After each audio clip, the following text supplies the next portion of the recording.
This podcast is a Tom production recorded on Aboriginal land. When my retail business failed, I thought that was it. It was over. I was unemployed for the first time in my life. You can't be afraid of failing. Not to say that my blood pressure doesn't rise. Do you think that the public have a perception about Australian Fashion Week that is wrong? That it's all just glamorous. It is a full global business. You can make a lot of money out of fashion if you do it really, really well. We had 18 billion impressions last year. The number was crazy. You just gave me goosebumps. Welcome to Process the Podcast, a meeting of creative minds. Let's dive in. I'm so excited to chat to you because I feel like with this evolution of Fashion Week, everybody in the industry is very oh my God, what's going to happen?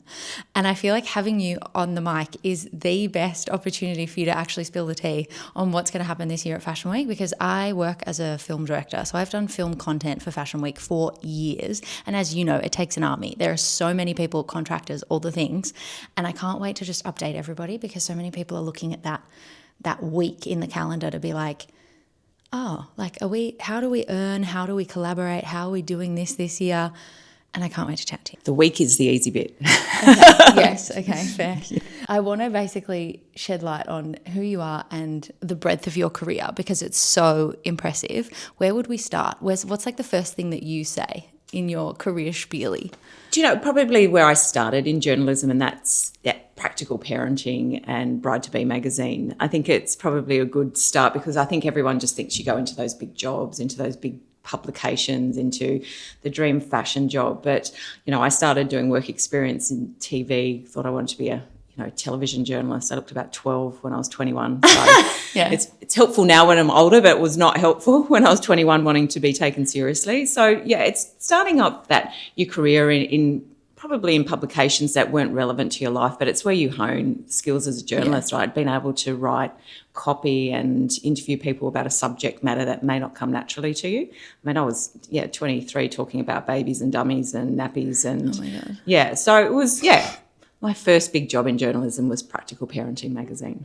Okay. And then how, if we were to go accolades-wise, you are the former editor-in-chief of Harper's Bazaar. When did that happen? So I worked at Harper's Bazaar as deputy editor for quite a while. So that was probably in the mid-2000s, and then I left there to go and work at the Sydney Morning Herald as fashion editor of the Herald when I had my first child. I just needed different kind of working hours as a new mum. And then I came back to HCP as editor-in-chief at Harper's Bazaar in 2013. So I had worked there as deputy editor, then came back as editor-in-chief in those kind of, 2013. So you knew the lay of the land? I knew the lay of the land. I knew the product really well. You're caretaker of a product, right? There is a DNA to Harper's Bazaar, like there's a DNA to Vogue. So I knew the DNA. I knew, we were a luxury fashion magazine. I knew what it represented. So it was, I suppose, an easier transition than for some editors that came in and hadn't worked at something like Harper's Bazaar before. Yeah. But that's not to say it was not without its challenges. It was probably one of the most challenging periods of my career taking that magazine on. Wow. How long were you there for? I was there for 6 years in the end. Yeah. Wow. Yeah. But I loved it. But, I was always when the landscape changed a lot, obviously, with social media and the disruption of traditional print media with digital media, the landscape was changing so rapidly. And I think those people that have stayed on, hats off to them. But I knew pretty quickly that the changing landscape wasn't really what I wanted to do long term. Yeah, it's amazing that you can actually pinpoint that and be like, that's not for me. Yeah, and it was funny little things. Obviously our budgets were much smaller because print runs were smaller. We weren't selling as many magazines because everyone was online. But it was also influencers started, emerging and taking over, the industry a little bit. And it really was that transition period. It's funny now because a lot of those influencers then are now, people I've known for a long time and I would call friends. But, I was travelling the world with, people 10, 15 years younger than me and, I had children at home and I'm sitting at dinners. It sounds glamorous, but sitting in dinners in London with people 20 years younger than me, and it was a very different time. And I just thought, you know what, this isn't for me anymore. The landscape's been disrupted, and I thought I was much more of an adult. I wanted an adult job. I didn't want to be taking pictures of myself front row and outfit changes. And, for some people, they've made a great career out of it. Even when I left the media, I had a couple of people say, oh, you've got a great following. You should become an influencer. And it's just like, it's just not me. I do it. I put my toe in and then I'm quite happy to leave it to the professionals. Yeah, wow. So now you're also a co-founder. Yes, yeah. So I got out of the media in 2018. I launched a fashion retail business in 2019.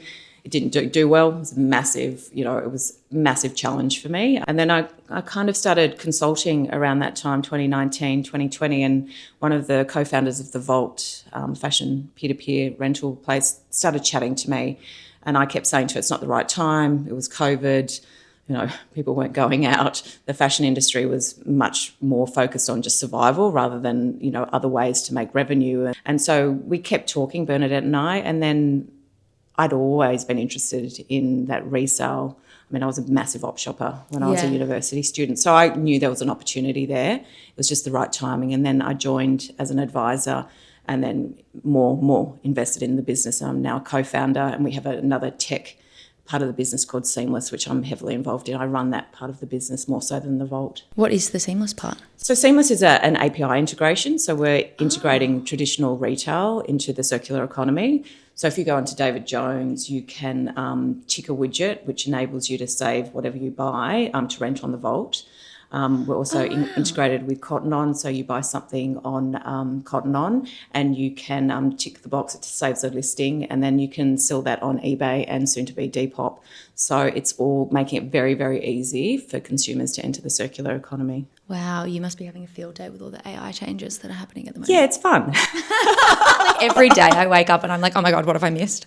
It's insane. Oh, I love Claude. We call her Claudine in our business. Yeah, we call her Claudia. Oh, do you? She has her own email, Claudia. It's in the top. Yeah. No, it's like I can't call her Claude. It's like, we love her. She's the best. She's the best for emails. That's what I use her most for. It's just because I wrote so many emails a day and it's just like, my shorthand is terrible. So I just literally, she's very good at, looking at my shorthand and creating a very, very good email response. I'm obsessed with her. She's the best. So now fast forward to you taking on the challenge of Australian Fashion Week. In your words, IMG leaving Australian Fashion Week, what was kind of like the landscape there when that happened? I think the industry had felt that Fashion Week, and this is all due respect to IMG, it's a commercial entity. They're in the business of doing events and making money. That's the IMG model. And I think the industry felt that it had become more of an event than what it was first set up for, which was a trade show. It's, for basically buyers from nationally and internationally to come to Australia to discover brands and to buy them wholesale and, take our fashion to the world. To make money for the designers, not for an entity like IMG. So I think brands felt that it had become more of a fashion kind of circus. Yeah, like a festival. I shouldn't say circus, but, being unkind. So I think people had started to pull away from it. It had lost its way. I mean, I've been going this year for 30 years, almost, and it had lost its way. I think they weren't getting the great designers back there. Again, it's that people going to Fashion Week weren't really invested in what the true sense of what Fashion Week was. They were there for, influencing and pictures, less so to, for commerce, fashion commerce. And I think that's probably what had happened, and it was losing its way. We couldn't get international buyers to come down here because it wasn't a trade show in its pure sense. So that was the feedback from the industry, and not to say that people didn't still show it Fashion Week, but I think it had changed quite substantially from that original model. More consumer activations, less trade. So you stepping in, what is your priority? We listened to the industry and it was very much to take it back to trade, which is what we did last year, hyper-focused on getting the buyers back out here, creating a schedule that had brands that were ready for wholesale. So, looking at brands that had e-commerce, were able to do a wholesale order if they were lucky enough to have someone interested in their collection, but really focused on that trade and getting buyers and international media back to Australia for Australian Fashion Week. And because they had stopped coming. If we were to take a step back and look at the commercially viable elements of this, we have Shark Beauty, the hair tool brand, right? Yes. As the main sponsor. How does the lay of the land work now, and who's paying for this? So it is now a not-for-profit model. So the Australian Fashion Council took on Australian Fashion Week after IMG announced at the end of 2024 that they were pulling out. So the AFC came in and spoke to the New South Wales government that they would like to take it on. It was always going to be a not-for-profit model. So we set up a new entity, which is Australian Fashion Week Events, and that's when I came in. But it was set up as a not-for-profit model with substantial support by the New South Wales government and the City of Sydney, as well as Create New South Wales. We have great sponsorship, but Destination New South Wales being the main body that supported Fashion Week. And then we obviously need commercial sponsorship too, because it's an expensive event. But the goal is not to sit on $1 million at the end of the event. The aim is to ensure that we put on a great Fashion Week, that we support designers, but it is a not-for-profit model. I guess everyone sort of sitting on the sidelines has been expecting there to be this big swoop in for somebody else to take it over, but that's not really the goal at all. It's not the goal. No.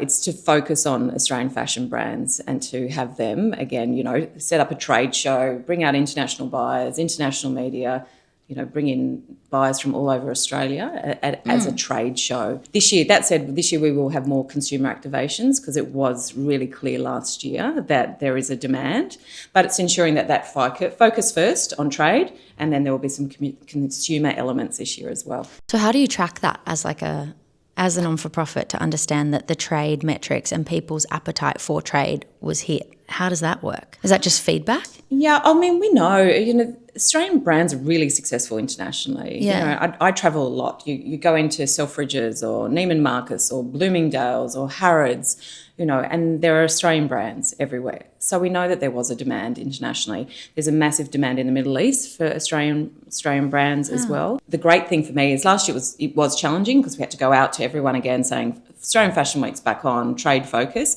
This year I've been just inundated with incoming requests to come to Australian Fashion Week. So my job this year has been slightly easier. Last year was, we were sending out invitations far and wide to say Australian Fashion Week's back on.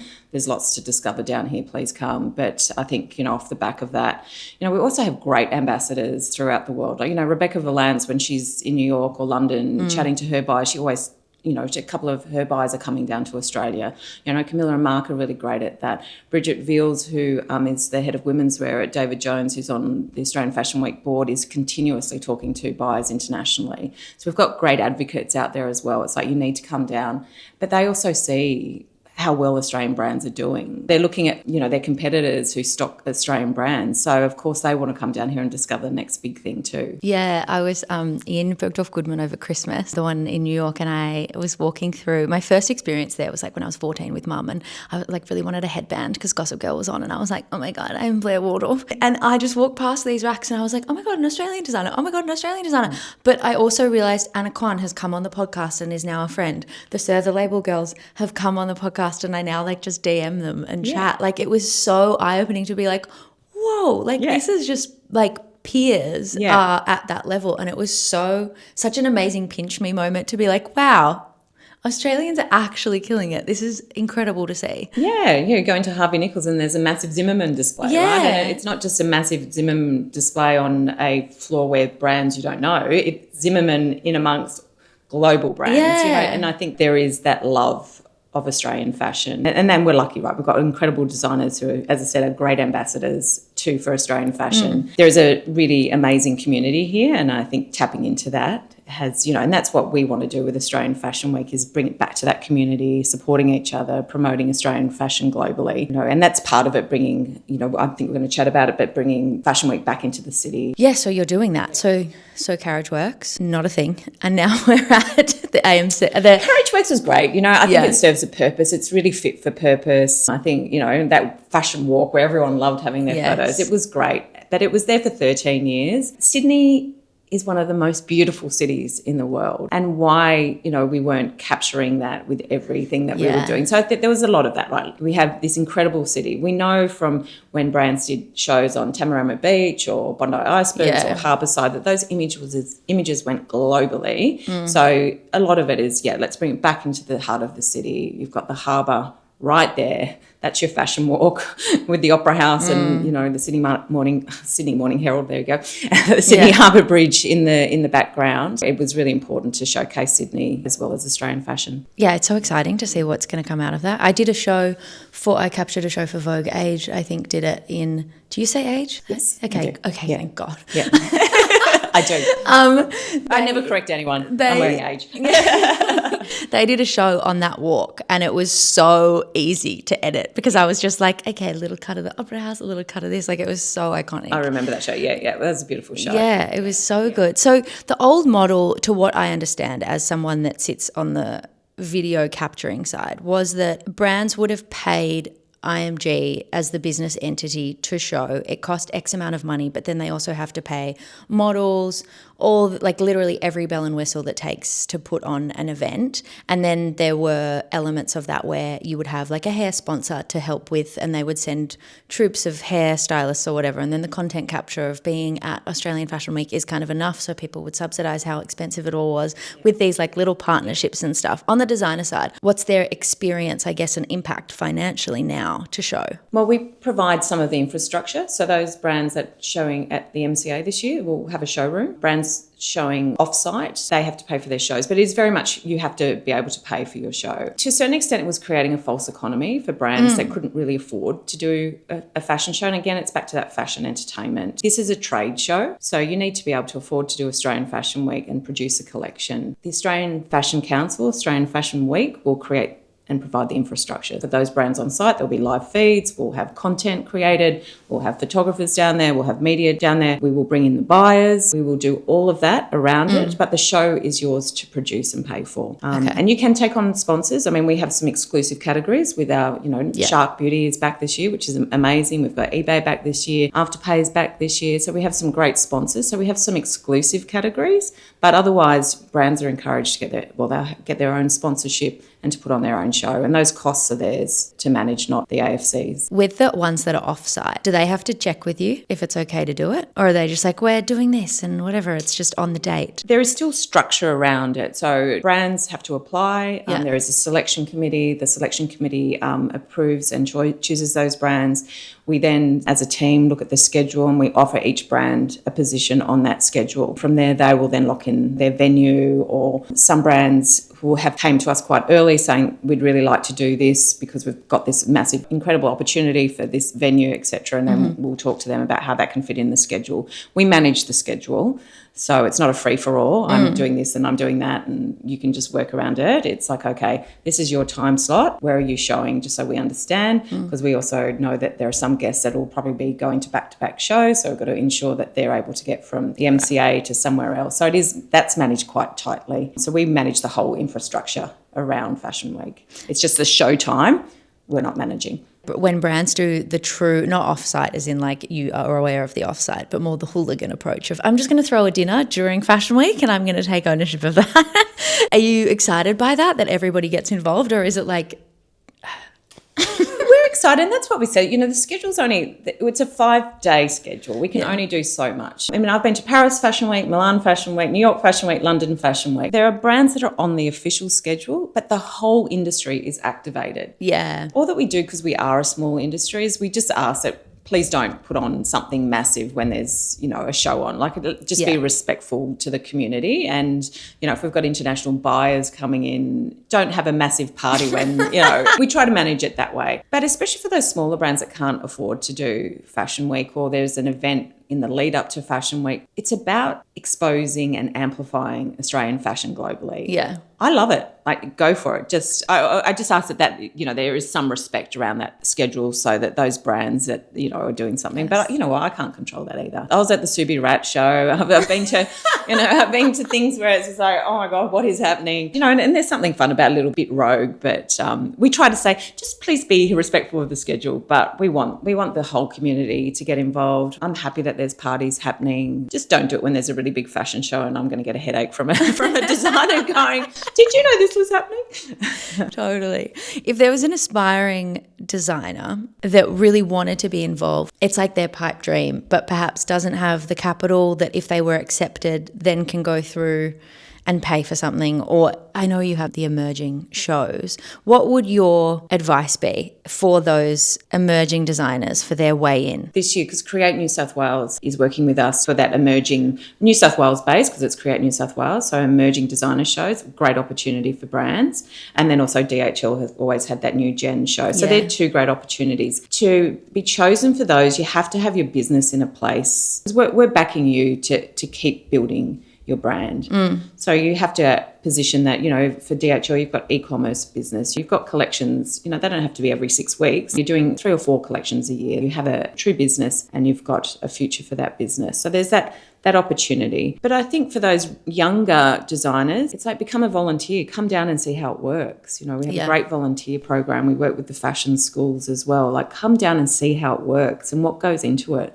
Because I think what people see is that, 12 minutes, 15 minutes, that final fashion show, but it's the hard work that goes into it beforehand, even months beforehand over the creation of the collection. I mean, we've got a young emerging designer who unfortunately pulled out because she couldn't get her fabrics into the country in time. Oh, wow. So it's all of those things of understanding the business of fashion that results in that runway show. And I think there is a lot to be learned by being a volunteer, being around it, seeing it happen, the hard work, not just that glamorous 15 minutes with, front row and beautiful guests and perfect looks and perfect models. How do you feel about the curation part of it that you guys do with selecting Australian designers? Is there anything that you specifically look for? I like to balance the week. It's really important that we don't have the same brands, same aesthetic. No, it's balancing it. We want emerging. We want buyers to come down here not only to see those big brands that we know that they love and want to buy and do really well in department stores and boutiques overseas and online. We want them to see those emerging brands. I mean, it's how Akira Itsugawa was discovered. It was how Zimmerman was discovered. It's how Colette Dinnigan was discovered. So we know that it is very much a great environment for those younger brands to be discovered, to be nurtured and mentored by, not only buyers, even stylists who come from all over Australia to see the show. They might see a young emerging brand that they really want to work to help nurture that brand. And you look at Romance is Born, they've got following globally from the crazy, beautiful creative that they do down here. And they have opportunities going to costume design and there are other ways to enter different categories within kind of the broader fashion ecosystem. So it is part discovery, part we need those big names too for the big international buyers to come down, but we also want them to discover some really beautiful new emerging brands as well. When you guys are in your curation meetings, what does that look like? Are you imagine, because everyone's got those the September issue meetings in their head from the doco. What are you guys doing? Are you in a boardroom and you've got there, is it a PowerPoint presentation and you're all sitting there being really critical and being I don't know if that's going to work?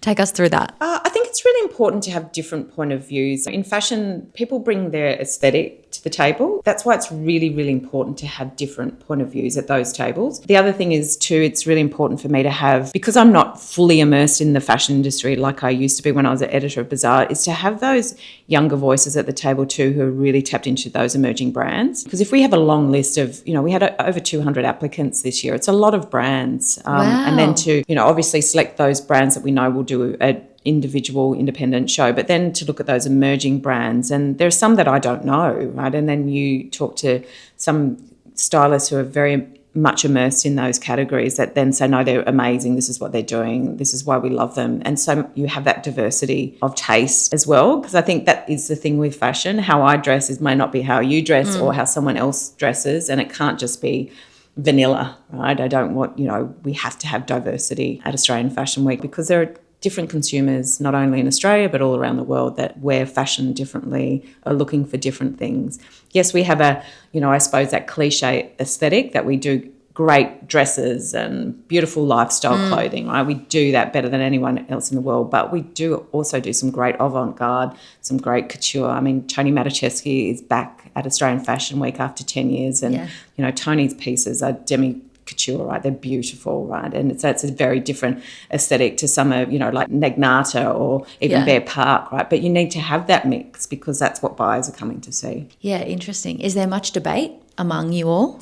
There is, yeah, there is. And people do go into bat for designers. I love that. Yeah, they do. And it's quite heated.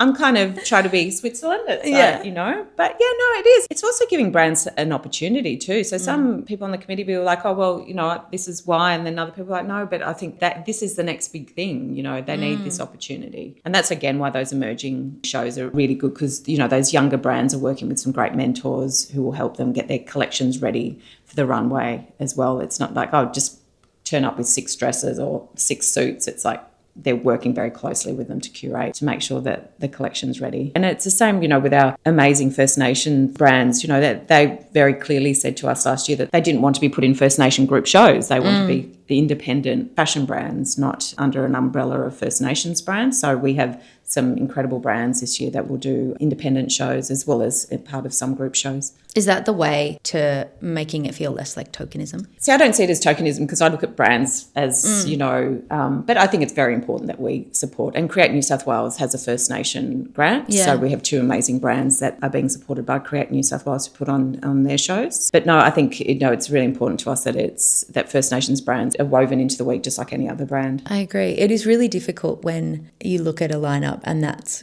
how it's all presented. It feels like you just want to be able to do more. As an audience member, you're like, how do we?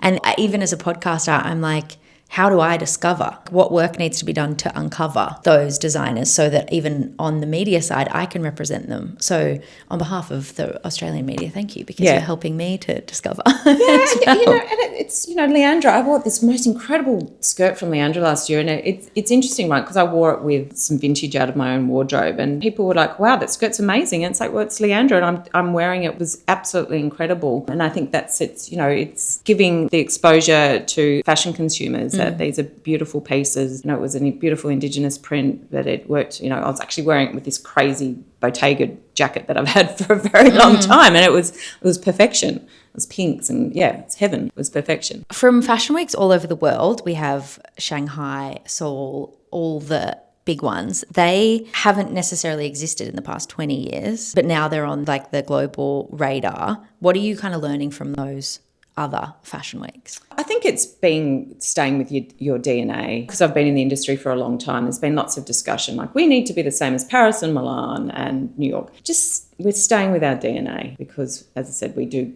great lifestyle clothing. We do the most amazing, covetable, wearable fashion. Lisa Armstrong, who's the fashion editor of the London Telegraph, who I've actually known for a long time because I've done the circuit with her for many years. I caught up with her in London at the end of last year after she'd been at Fashion Week. She said, I just couldn't believe, Kelly, I was sitting at these shows. The clothing was amazing.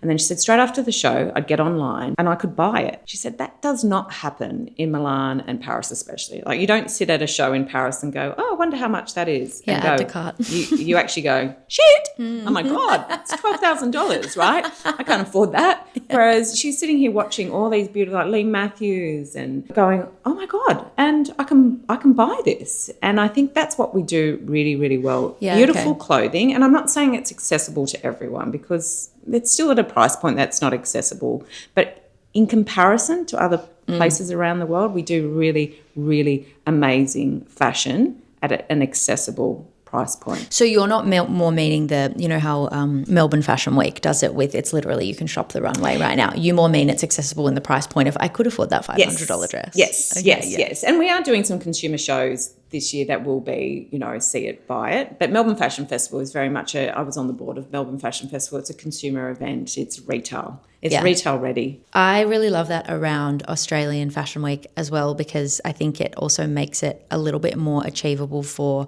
the girl that works in the shop floor, for example, that has that passion to come up through the ranks, because it's not so art school, couture, foreign. You have to have this eye for something. It like is something that can be nurtured through time. I don't know where I'm going with that. But I know what you mean, because I catch up with the British Fashion Council regularly as well. Yeah. So I spend a bit of time in London with the Vault. Whenever I catch up with them, they're the same. So London is very avant-garde, very emerging, student, not retail ready, accessible. I think what they look at what we do, they want to kind of get a hybrid, right? It's how do we talk to our designers about creating collections that still have that avant-garde but are commercially accessible? And there is a fine balance. You know, I don't want to say that we're just all commercial. That is not what I'm saying. What I'm saying is we do probably just what we do is better than anyone else, that we do really amazing fashion that is actually something that people not can only afford to wear but can wear. It's not something crazy, but I still like the crazy. Not saying Nicole and Ford's show was crazy last year, but it was crazy in that it was out of this world and it was one of my favourite shows. Some of those latex dresses I probably couldn't wear, even though I'd love to, but I don't look as amazing as the incredible models they cast in that show. But, you know, I love that about fashion too. I want fantasy as well. You want to go to a show and be entertained, and Romance Was Born does that incredibly well too. You know, I have Romance Was Born dresses in my wardrobe that I've had for years, but they didn't look like what was on the runway. They ended up being the print of that runway in an incredible slip dress. So it's that filtering down of kind of that spectacle and the magical and the fantasy to retail as well. What you see on the runway at Alexander McQueen isn't what's at retail. Yeah. There might be some pieces like those incredible jackets. You know, I have a couple of Alexander McQueen dresses from over the years. They look nothing like what was on the runway, you know. Does Australia do that? Design for runway and then filter it down? Absolutely. There are those showpieces for sure. Yeah. Right. Yeah. Which yeah. designers really champion that methodology? I think obviously Romance Was Born is the obvious. Age does some pieces that are absolutely incredible. Colours and Patty does pieces that they don't put into retail. Because with fashion, it's probably worth explaining that each brand will do a collection. So the creative director and the design team will do a collection. It might be 50 pieces, 60 pieces, it might be more. And then the retail team come in and then they say, okay, well, we need to pick 30 pieces from this collection because we can't produce the full 80. And what do we see as what's going to work in retail? That is how a lot of fashion businesses work. You don't just make everything that is going to go into retail. Some businesses do that, but there is some fantasy pieces, and then you look at it and say, okay, well, on the retail floor, that jacket's probably going to retail at $1,200. Do we think our customer is going to buy that? Okay, maybe we should just do a couple of special pieces. We'll do a smaller run of that jacket, but we're not going to put it in every store. It might just be in our key stores, or the buyer and, you know, and you see creative directors and buyers fighting, no, I have to have that jacket. I have to have that jacket. Yeah. Just give me at least, can I have 20 of them? And then we'll just put them in, you know, the Sydney stores. But that does happen. There is debate within a fashion team about what actually goes into retail. Not all of it does. Is that your wording, a fantasy piece, or is that industry wording? Oh, it's probably my wording. Okay. I mean, I kind of knew that was how they would do it. Like, I sort of understood that just from my own journey, but I haven't heard it explained like that, when it makes a lot of sense. Yeah, and, you know, it's the money shot. Designers know that piece is going to be, it's the finale dress. Chanel, for a long time, Karl Lagerfeld always sent down those beautiful wedding dresses as the finale, you know. Yeah. That you're not going to see that in a boutique. And, yeah, there are those editorial pieces that are made that probably won't go into retail. But, you know, it may be that the print does. Yeah. And they carry it through. Yeah, they carry it through. Would those pieces potentially be like a made-to-order situation? Some brands do made-to-order. I think you probably, if they had enough requests, they would. Not everyone does, you know, couture made-to-order. Yeah. I think about a brand like Nagnata and I'm like, are you doing that? But I don't suppose she would, because it's sort of like it's a specific thing for a brand to do. Yeah, to treat it like that. Yeah, there's still probably some of the, you know, the beautiful swimwear pieces that, you know, that may not go into full production, but they may inspire. You know, it might be that piece on the runway, it may become that the bottom changes slightly for retail. And that does happen. You know, you might have a swimwear, a perfect example, a teeny tiny bikini that once it goes into production, there's a little bit more coverage or, you know, things like that. For the real woman. For the real woman, yeah. If you were to fix a structural problem within Australian fashion tomorrow, not Fashion Week specifically, but the industry, what would you pinpoint? It'd be nice if brands could make more onshore, Australian made. Oh, manufacturing. Yeah, okay. Yeah. That would be really great, because we talk about the sustainability of Australian Fashion Week, and there's lots of conversation around that. You know, it should be Australian made, it should be this, that's impossible for a lot of brands. You know, it's for some brands it's impossible to make onshore.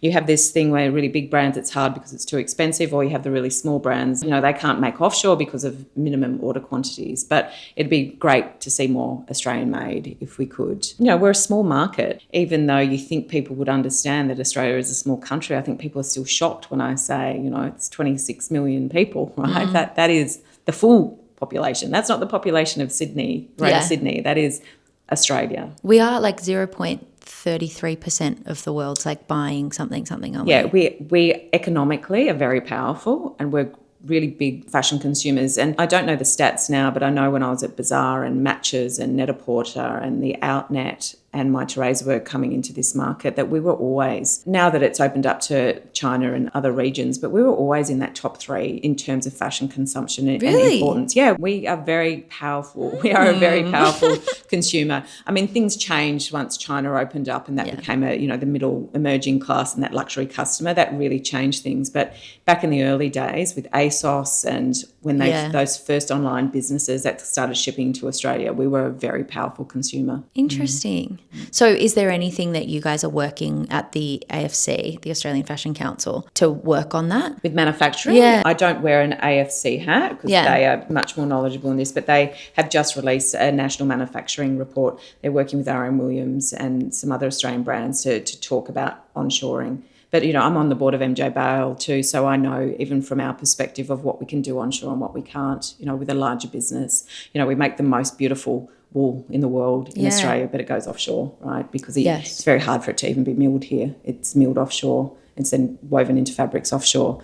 So all of that. And, I can understand there's a lot of history behind why that all went offshore. We discovered that in COVID, right? When, brands were basically hiring jumbo jets to get stock into Australia because nothing was coming in. It was it's insane crazy. that happened. And we're seeing it now. I don't want to go there, but we're seeing it with oil now, right? It's So is it realistic that we could make that change? I think to a certain extent there'd be quite specific things. I think we have to be realists about it. I think labour costs as well. I mean, it's obviously much cheaper to make things up in Asia. So I think it'd be looking at what we could bring home and what probably isn't realistic. When we think about like the Australian designers that get famous, move production offshore, now sell more in the US than they do in Australia, usually those founders are living large overseas now, doing all of that. Do you still consider them Australian designers? 100%. Yeah. In your consideration of who you would curate into Australian Fashion Week, though, do you consider them with that gaze as Australian? I can say this 100 times. Everyone asks when Zimmerman's showing at Australian Fashion Week again. And I think it probably answers your... Zimmerman is an international global brand. Yeah. They are great supporters of the Australian Fashion Council. They are great supporters. They mentor a lot of brands. But they are an international brand. They show at Paris Fashion Week. They don't need us. So I think there has to be an element of pride that brands start at Australian Fashion Week and then they become a global brand, Right. And I think we have to let go of the tall poppy syndrome, even when it comes to fashion, and let, our amazing fashion brands spread their wings and fly, right? That's what we want them to do, that they're selling Australian fashion to the world. Rebecca Valance is a great supporter of Australian Fashion Week, but she does a large proportion of her business overseas. So she is an astute business person, right? And, she looks after her Australian customer in, different ways to presenting a show at Australian Fashion Week because she has a really large customer base in the US and the UK. So that's probably where, as a business, she has to be a smart businesswoman, right? That's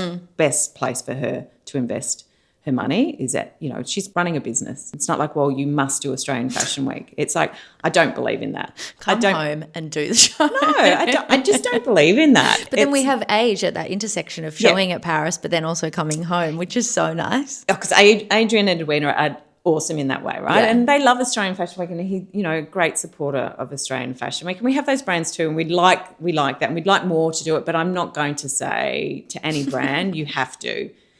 Yes, I would love more to do it. Yes, I would love them to come back next year. I'll give you till next year. But, I ask every year.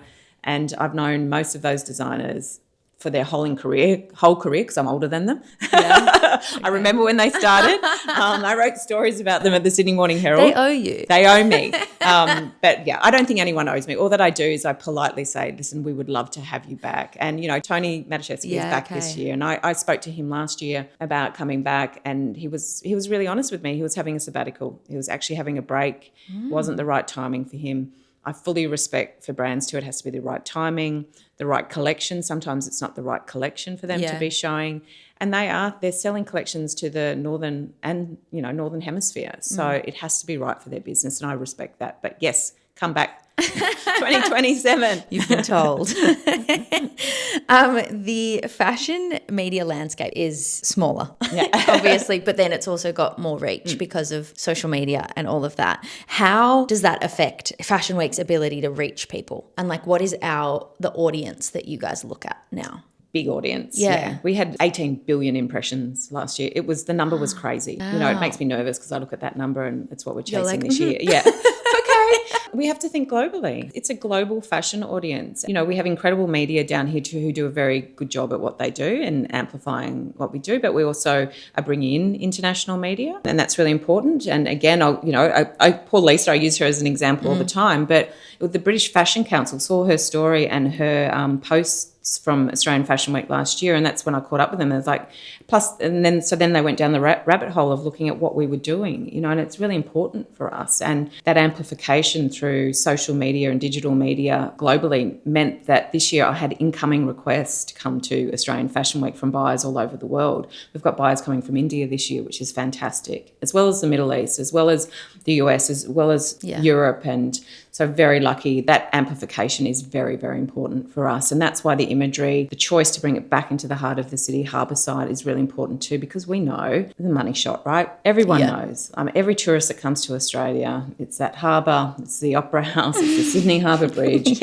it's Bondi Beach. We know that they are the money shots that are going to be amplified globally. With all of the tapestry of your career, what do you think it is about you that has now primed you for this role? I think I've said it about 1 million times in the last couple of weeks. I love a sprint. I think because I love a sprint. I'm not a ultra marathon person, even though I used to do long distance running, probably not a great analogy from where I've been.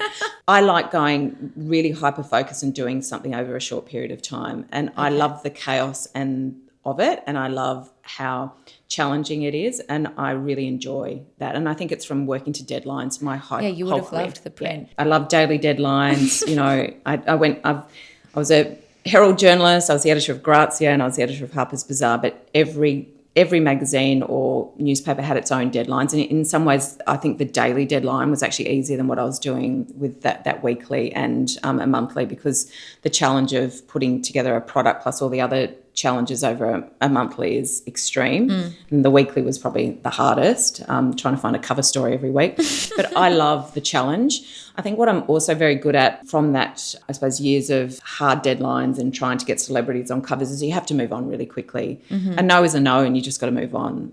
I don't believe in circling back and circling back and circling back. I believe in moving on quite quickly. And back to that question about, getting those designers on, those more established designers. If they've said no to me this year, hopefully they'll say yes next year. But I'm not going to keep, going back and back. I can't change their mind. If the answer is no once or twice, the answer is no, I move on really quickly. But I do love the challenge, the fast pace. I love working with these. It's an incredible team of people the same that just love executing something very challenging. The work is happening now, and then we get to Fashion Week, and that's when it all just comes to life. Not that we're sitting back just enjoying it, but the hard work is done.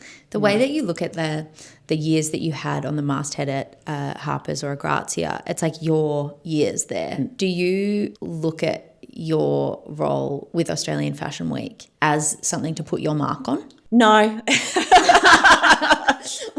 I left my ego at the table a long time ago. I feel just very privileged that I'm still very much a part of the Australian fashion industry. Yeah. I think if most people who know me know it's not a Kellie Hush show, I'm just not like that. I love that I have this central role and, I'm helping to curate it, and I get to be the face of Australian Fashion Week. I think that's amazing.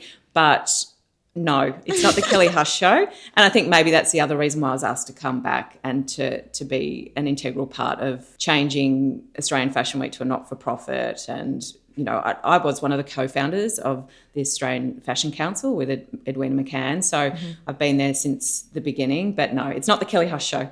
You won't see me on a runway. I'm not... You're not going to come out with the designers at the end. No. That said, I do love the Meryl Streep Anna Wintour cover, but maybe Edwina should put Edwina and I on the cover of Vogue. There you go. Yeah, I can see it. No, it's not the Kellie Hush show. But do you think about it as, okay, I've got this kind of, you're in a really paramount position in the Australian fashion industry. And we were talking about my mum before being amazing and still in an incredible job on the global stage, which is like, I guess, a 2.0 to the career that we thought that she would wrap up in a bow. Do you look at your career like that? As in like, okay, I've got this kind of sprint, as you said, of however many years you do this to make real impact? 100%. Yeah. We were not going to be able to build a successful long-term event in 1 year. Yeah. So this is not a 1 year. Okay, the AFC took it over. AFW is now not for profit. Thanks, Kelly. See you later. It's challenging. We had at Carriageworks last year. We had a very short turnaround. This year we moved venues. So again, it's been a lot of pressure to get the event on. Then next year, hopefully it'll get easier as we go.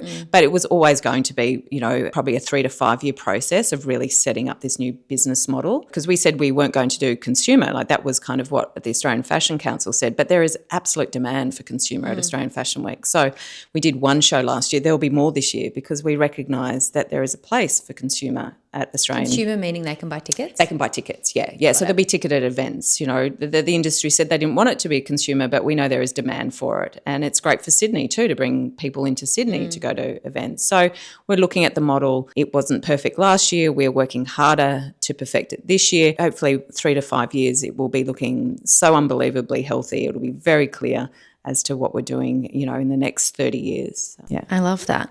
So when it wraps up at the end of, I guess, May 15? May 15, so May 16, yeah. Okay, May 16, that morning. What does success look like to you when you get to exhale? Last year, things that kept me up at night was, first when I said I would come on board to do it, it was like, we need to get designers. That was my first thing. Okay, we need to get designers. We need to get buyers. We need to get media. We need to get people to come to the event, and that was my worry. I went down to Carriageworks on the Saturday before Fashion Week, and it's all empty. It was just basically the team setting up, and I felt so nervous. It's like, oh my God, we've got to get people down here. So I think that's how I'll feel again this year. We've moved venue, we've got to execute it. We're doing more off-site shows because there's limitations around the MCA with spaces we can use, and we really want to encourage the industry to showcase Sydney as well. So to choose venues that showcase lots of parts of Sydney, not just the harbour.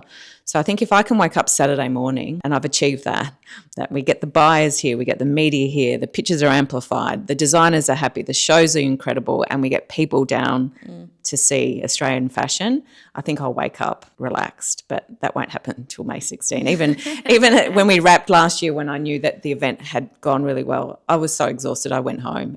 Most of my team went out partying till 4 or 5 in the morning. I was tucked up in bed. I was exhausted. I think the adrenaline, I'm not afraid of things going wrong, because that's just reality. Things won't go to plan, but you've just got to be able to move on from it really quickly. What is one designer show that you think everybody needs to attend this year? Oh, I can't say that because it's like choosing your favourite child. I'm just really excited about the schedule. I think there's a couple of Such really... a media trained answer.